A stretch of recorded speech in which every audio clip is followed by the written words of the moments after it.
इष्ट वचन सुनी देहु कर जोरी मागे सी बर करी विनय भोरी अमर न ते अधिकी सुख करहूँ जितहूँ ते ही जही के संग लरहूँ शेष महेश दिनेश सुर ईश जीश अजीश अनंत मरौ न काहूँ हाथों से हो निशाचर कंत पितहि की न अपमान हमारा सौ मोही आचौई को बारा सुनी देवी बोली सुनु ताता करी हूँ तुम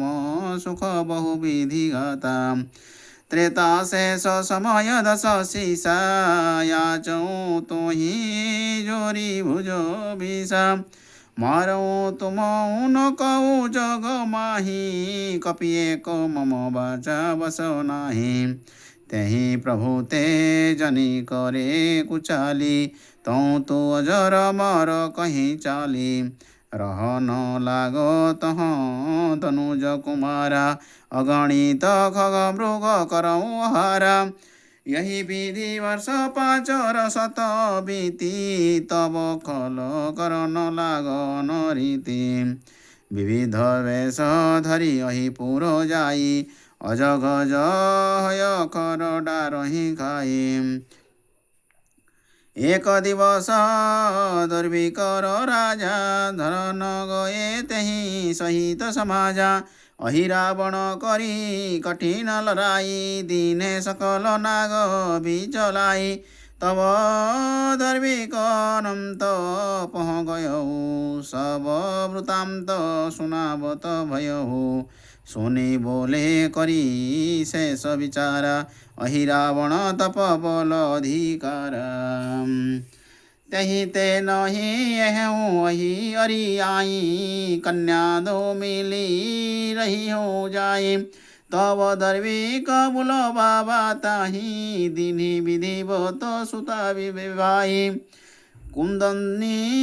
कुंदनी नाम पाय पर नारी तब नागन ते गिरा उचारी अवसव हऊ विगत संदेहु करी हूँ मऊ कानन में गेहूँ पुनि कामदा देवी ढिग आवा नव योजन कर नगर बनावा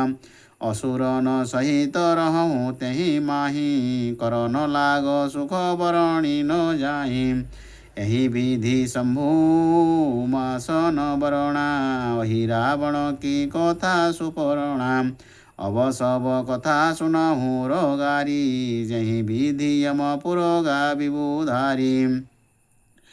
आई गयो सोही अगो जो त्रेता के शेष मोह देवी कमो संयोग रच्यो तम कटक जहम सुझन निज कर अति अंधियारी मर्कट भट जागहि तह भारी कहीं जयति जय जयति कृपाला अति ही अगम जह नहीं गति काला तह मारुत सुत रचे उपाई करी लंगुर कोट कठिनाई सो शोभाई भांति सुहाई भुजगराज कुंडली लगाई देखी उन्नत शैल समाना द्वार तहाँ जहाँ मुख हनुमाना